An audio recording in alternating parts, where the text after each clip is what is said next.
We have Marshall David Jones, the founder of MindBodySpeak and the author of Tonal Influence.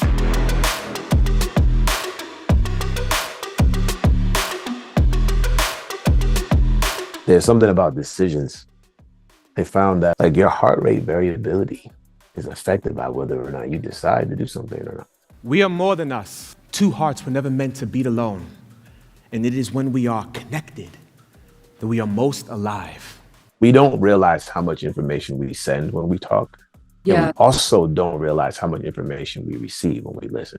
And in my life, Father is, always has been, and always will be spelled M-O-T-H-E-R. I had already had the desire to kind of test my assumptions. Like I would read something or learn something, kind of try to figure out something with my own voice and then test it. Yes. But this took it up a notch. I'm like, well, lives are on the line. You know, bad things can happen. Off record, I'm trying to teach my imagination how to dodge bullets to stay alive. And you could hear how people would, like, when they would talk about the luxury car versus the action car versus the, this car, it's got safety. And this is the family car, right? Wow. Each of these environments, right? You can hear this, you know the difference.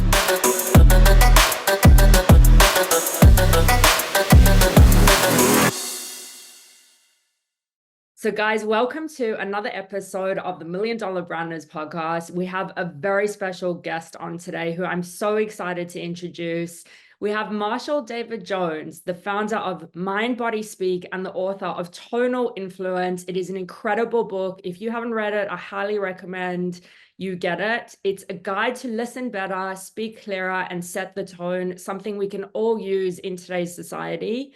So Marshall has helped numerous companies and brands, including Adobe, Microsoft, and SAP. His communication techniques have been used across multiple industries to win negotiations, descale conflicts, and acquire business relationships. Marshall, I know you've had some incredible things going on behind the scenes that I can't wait to talk about, but I know you're an expert in human vocal performance. I've personally done some sessions with you myself that were incredible.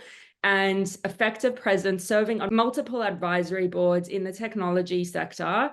And Marshall has also played a narrative consultant role for 2 documentary films and contributes to industry strategy via think tanks and has been recognized by the UN. And I know you also speak globally. You've been recognized by NASA, where you've had some poems of yours flown to space. But I want to hear a little bit about your journey. And thank you so much for being on the $1 Million Branders podcast today. Well, first, you're welcome anytime. And it's great to be here to circle back and catch up, watch you grow massively. Clubhouse was Clubhouse brought a lot of things together and, brought the world together in a new way and forged a lot of new relationships, friendships, and glad to be here. So the journey, I don't know, I didn't start talking until I was 3 and then I didn't stop. That's the right. That's it right there. But this is not where I thought I would be. This is not what I thought I'd be doing. I was like, I wanted to do music and be a rapper, and then something was like, nah, that's not for you, kid. So I started with competitive poetry. There is still time. Oh yeah, right. You're right. There is still time. What was that lady that swam across the English Channel? And yes. I know. I just watched the Netflix film. I know exactly. But I think you could give Jay-Z a bit of run for his money right there. So. Oh yes, you are not gonna have me saying that on record. Oh man. But I started off with competitive poetry. And what's interesting about it is, you have an idea about something that you believe. And you got to talk to strangers about it. But they're gonna judge you with scorecards. But then there's also 4 other people who have something that they really believe that they're gonna talk to these same strangers about.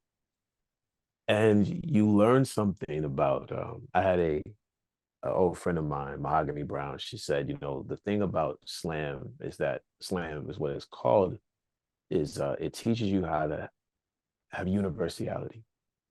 Mm. And because you would be speaking to people from different socioeconomic backgrounds, rich, poor, white, black, you know, ethnicities, religions, whatever you want to be.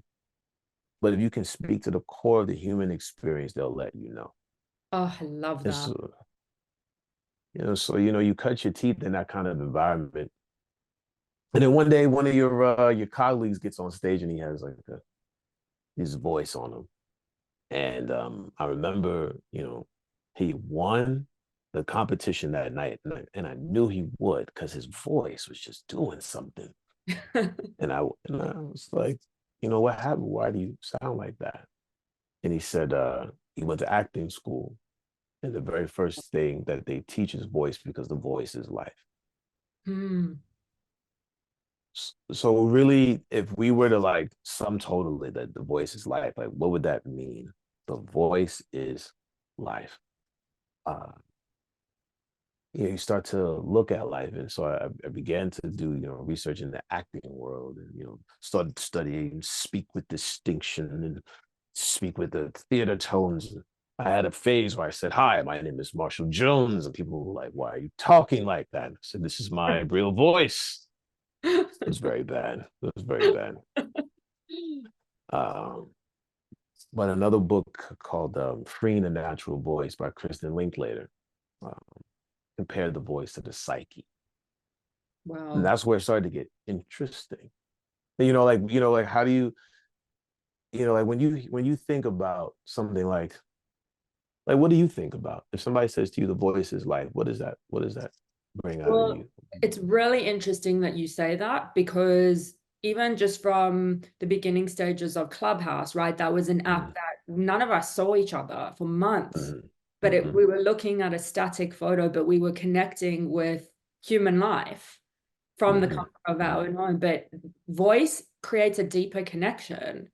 I mean, you even look at Mm-hmm. that show on Netflix I'm laughing about, but Love is Blind, right? Where they talk Mm-hmm. behind a wall, but it goes back to, I think, human instinct and like Mm-hmm. how we connect, like, it's a really interesting trait being attracted or connecting with someone's voice. So I think what you do is so important and it is life.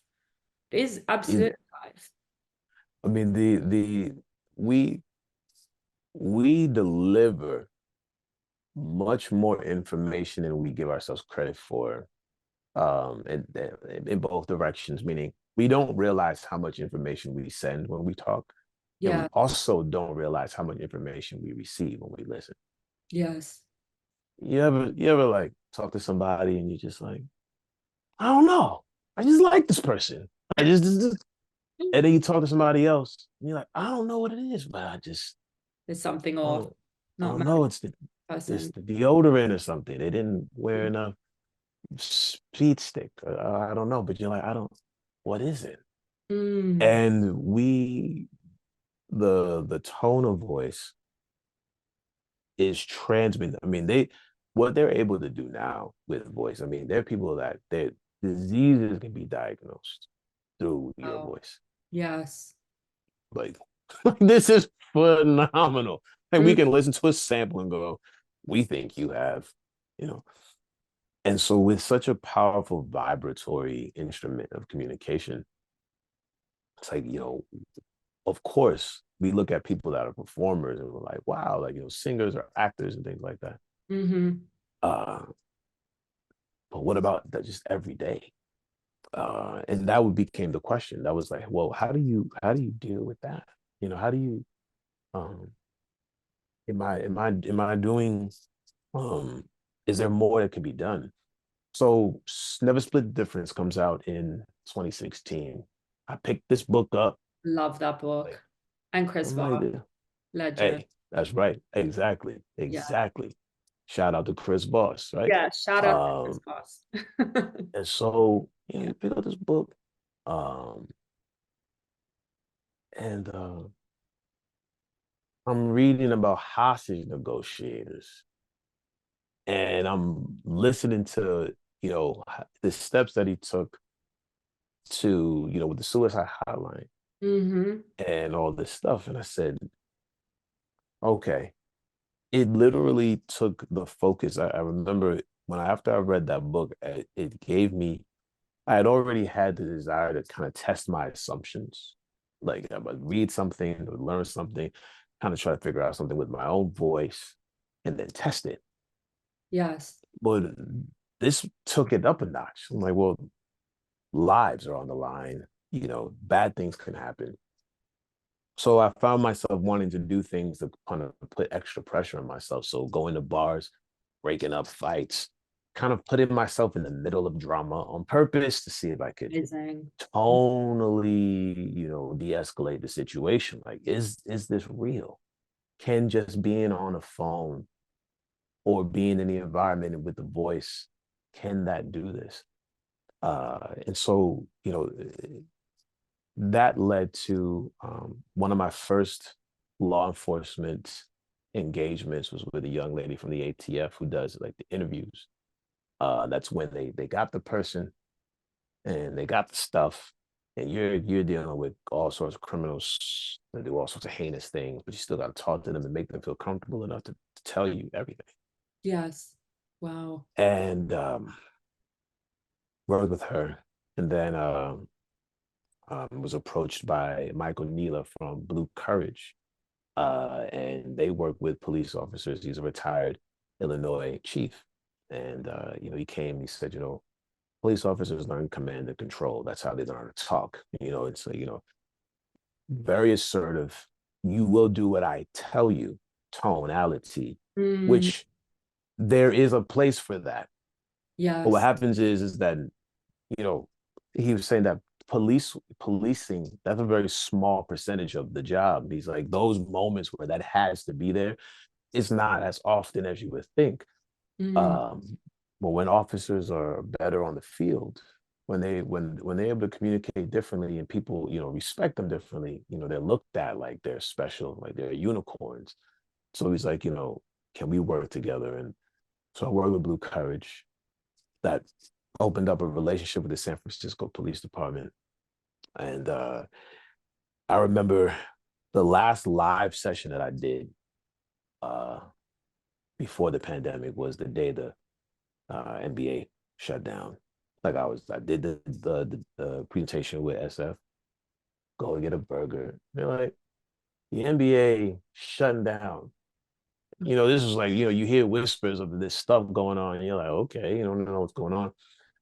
But something about the NBA turning off said it's probably a good idea to go home. But then during that time, the George Floyd situation happened. And, you get on with SFPD. And what was interesting was, what am I going to say? You're in this kind of work.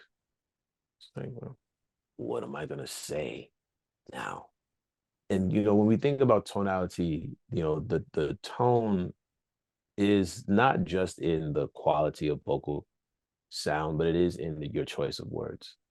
Like if you look at like the Black Swan group and what they do with what they teach, in sequencing words to change the perspective, right? Or anybody that does any form of training, sales training, there's certain words put in a certain order, certain ideas, certain turns of phrase that can also set the tone. yes. So you're like, well, what do you say? We get on the call. First words are, whenever a firefighter puts on his uniform or her uniform, they're the hero.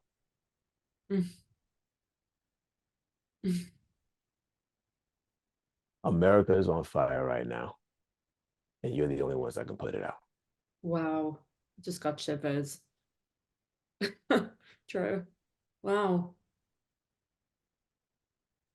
And so this work of, if you're going to want to affect some sort of change, just knowing where you are and knowing that people have, like everyone's life, no matter where they're at, they're trying to solve real issues, big or small, it's real to them. And if you're going to engage, how do you put them in a frame of mind to shift and do something different or believe that they can? And that's always been the focus of, or rather that has become something that mattered to me that I didn't realize mattered to me as a theme in communicating. Like, we can do better, we can do more. And okay, here's something that we can improve. And so, I mean, that's really, I could talk about, the speaking engagements and, the work and all that stuff. And speaking at corporate and speaking for this place, or, doing these kind of trainings for sales teams and stuff like that. The thing that those though very lucrative, to the bottom line, the thing that stands out is when people have these interesting breakthroughs in their lives because they have a new lease on it, a new reason to believe that they're doing something important. Not important to everyone, but important. Because we're not important to everyone. No one is important to everyone. Very true. But if you're important to somebody and you know that and you believe that, well, then what would you do? And so that's really what the work has become in one way or another. And I think it's incredible what you're doing, because your voice is actually a legacy. And I think, we think of things like Audible. I know you've got this amazing audio book now, but that's your legacy. Your voice is going to live on and echo through future generations. It's impacting the world. And I think it's so important that more people recognize this. And I love your tagline, which is change your voice, change your life. So I'd love for you to elaborate on this. I know we just spoke about all this incredible stuff, and I love especially what you said about the firefighters, because I believe if everyone thought like that, if you put on your voice in a way that you can create a legacy, like you can change lives and you can change your own life. But I'd love for you to elaborate on this and what this actually means to you. And how can someone change their life through their voice? Like, give us maybe your 3 top tips. So, well, the first thing I would say is I would want to invite people to think about their voice as not just their speaking voice, but also their listening voice. And what do I mean by that? So we all hear through filters. There's this company, and it's in Australia. It's called Neurophone. Love these headphones. The headphones, what they do is they adapt to everyone's individual hearing profile. And so we all hear differently. It's like a EQ on a record.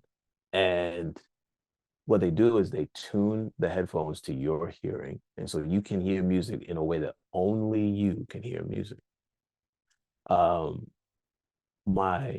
lady and I were in New York, and there was this young boy that lived next door. And every morning he would get up, run up and down the hallway, because their hallway to their door was next to our living room. So 2 doors down, you can hear him.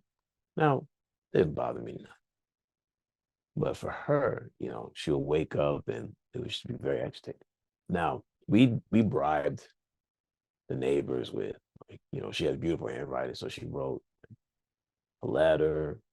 We wrote, we gave them like wine. We gave the little boy a video game system, just anything to make it stop.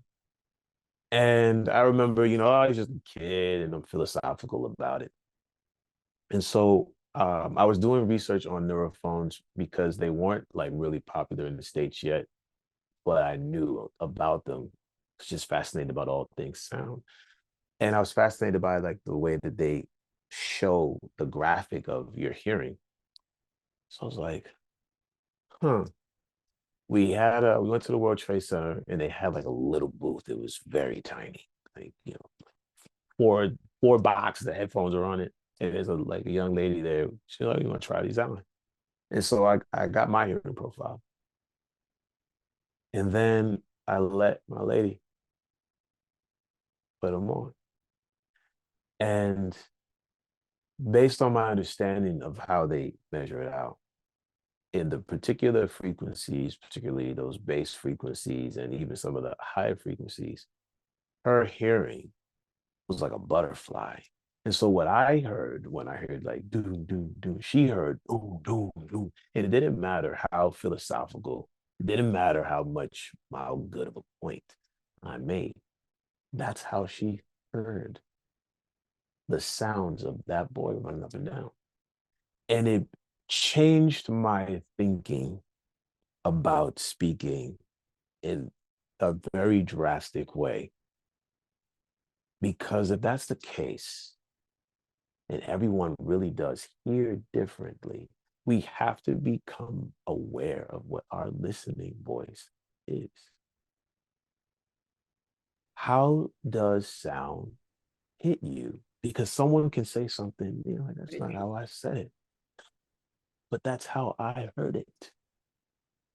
And we all have say rose-colored glasses, right? You see the world through rose-colored glasses. The first thing, again, it's like, what color are your ears? You have rose-colored ears. Or is it a darker tone? Do you, even if someone's speaking to you and they might mean you no harm, but you give them an audio avatar that is like they remind you of a parent or somebody else that got you upset or whatever. We have to figure out how we hear and decide to intentionally turn off the voice or turn off the hearing style that isn't working for us. If there's somebody that whenever somebody speaks, we funnel it through like an overbearing parent, or we funnel that through an overbearing whoever it is, or a person that's annoying, whatever it is, we hear that. It doesn't even matter what anybody says, even if they said it beautifully. Yes. So that would be the first thing. The first thing would be take a moment to figure out what your hearing profile is. How do you believe the world sounds, right? Whereas neurophones can show you exactly how you hear. And it was funny because I started to use it to work with people, and I could see different things. That's another story for another day. I would love to have the opportunity to talk to those cats in real life. Yes. If you're listening, right?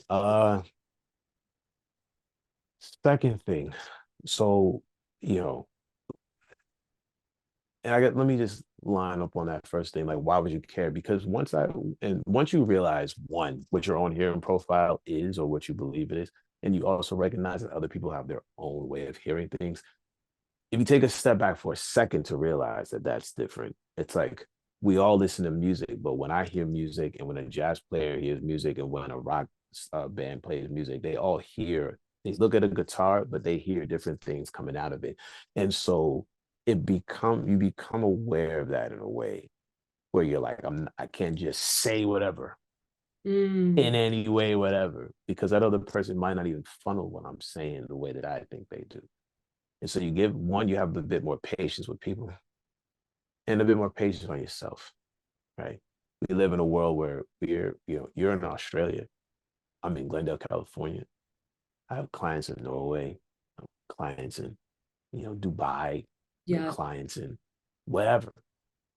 We are crossing cultures and ideas like at a massive rate. And a friend of mine, Michael Margulis, we talked about this, and he talked about growing up in many different stages of his life where he was like out of water. He was the person out of water, and it actually helped him to become a massive storytelling consultant. And this is because he understood, like, I'm different, they're different. How can we find ways to intersect and then connect? But you have to be quick, but you also have to be patient at the same time. It's a paradox. Interesting. So boom, second tip, tip. So changing the voice and changing your life. So when you do in music, when you play a chord, the chord has a voicing, which is like, however many notes, let's just say like a regular 3-note chord. What is it? C, D, E, F, G. So C, E, and G make C major. as a chord, but as a chord voicing. And that voicing is 3 different notes, and that creates a harmony, and that's the chord. Second thing is that the seeking harmony in conversation purposefully, that this discussion that you're in is a voicing. There's more than one note here, and that you're connected in that space. And I know that this might sound abstract, but even when we get in a conversation, we're in something. We're in a space with another person. What does that mean to you? Ask yourself this. Love that. What does it mean to be in a conversation? I find that, you go to networking events and stuff, or you go to conferences. A lot of times people have the best time. It's not the stage, the person speaking on the stage can be great. And if they captivate everyone, good on them. And then there's the people that are like, I had this conversation with, I had this time to talk with. What is that? So we gather around, we get a bunch of people.